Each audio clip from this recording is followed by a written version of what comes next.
ទេសភាពនៅខាងអន្លង់ភ្ញៀវស្អាតណាស់សិតផ្កាស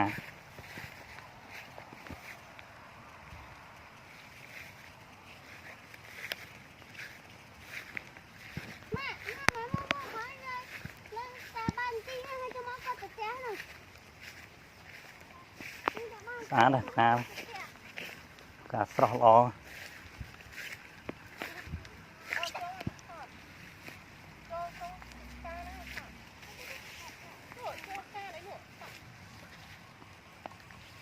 ខ្ពស់ត្រឹមកតា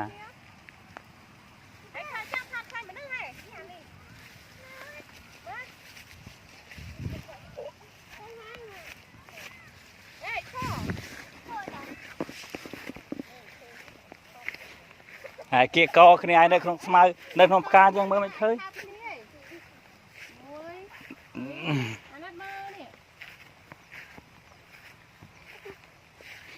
អើយហើយពេលតែមួយអោនចឹង